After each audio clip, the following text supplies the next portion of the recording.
Last couple of minutes, President Trump firing back as the New York Times claims in their lead story that they have a decade's worth of his tax documents from 25 and 35 years ago showing massive losses.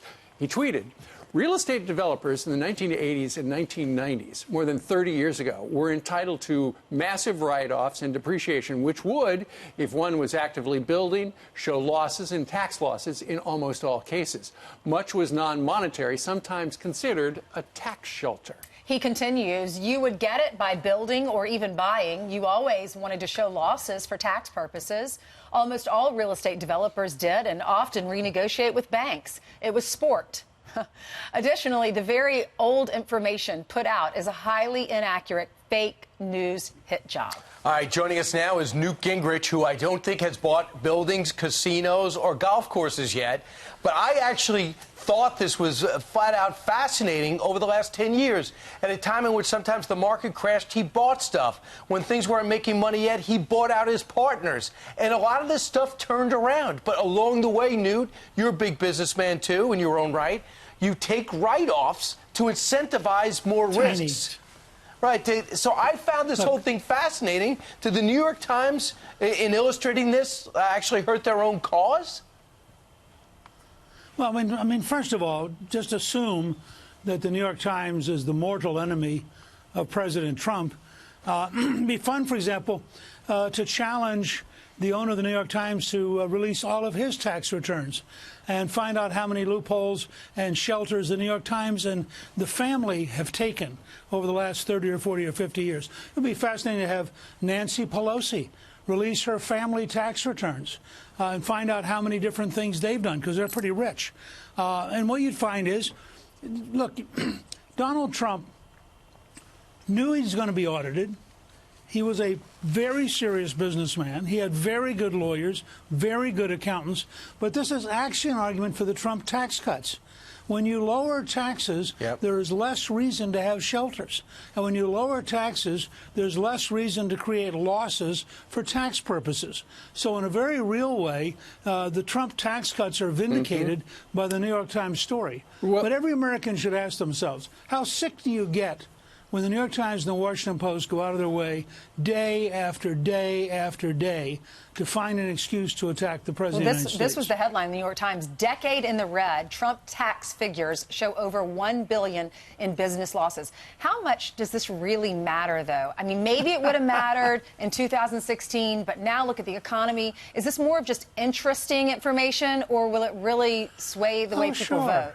Look, we live in the age of the Kardashians, and the New York Times has managed to descend to that level. The fact is, let's be clear, Donald Trump is rich, and this is not a shock.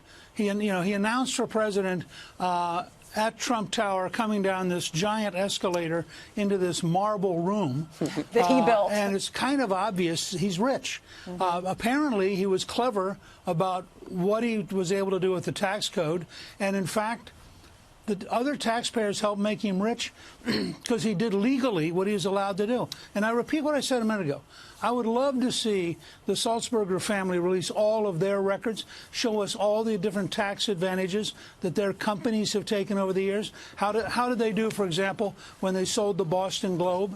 I think that this kind of one-sided, dishonest attack is part of what is sickening American politics and making it harder to get decent people to run. Well, Newt, I think you touched on the main point, and that is it was legal. Everything, there is no suggestion in the New York Times story that he broke any laws. The big headline is that this guy who has presented himself as a world-class businessman lost $1 billion. He didn't lose $1 billion. He had $1 billion in losses inside a bunch of companies who were making a heck of a lot more than $1 billion. I mean, if he had lost $1 billion, he'd have been out of business. He was not out of business. I tell everybody, if you read The Art of the Deal and The Art of the Comeback, Trump's very honest in The Art of the Comeback. He says, look, I was deeply in debt. The economy went bad. The first Iraq war was expensive. Atlantic City ceased to be a cash cow. He had all sorts of things going. He's very open about it in these books. And for the New York Times to suddenly find with great shock, it's like the scene in Casablanca where they talk about, I'm shocked that gambling is going on here, but I need to pick up my winnings.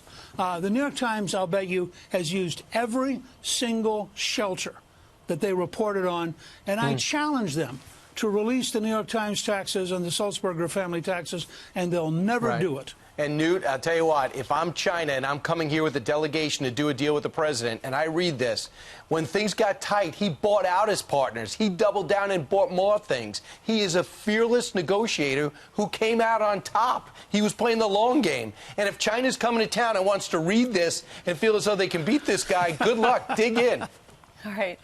Newt, Look, thank you. If I get a chance to talk, to the Chinese delegation, read the 2 books by Trump. You'll learn better about how tough a negotiator he is. Well, your new book is called Collusion. You also it's a novel. Is it based on a true story? It's enough. Well, it's based on the Russians trying to destroy the U.S. Senate with poison, and it's a reminder that the Russians, in fact, are very dangerous and very tough, and they do try to find people to collude with, including former FBI agent Robert Hansen, who spied for them for 25 years. I remember him. Also, check out his podcast. It's Newt's World. It's available everywhere.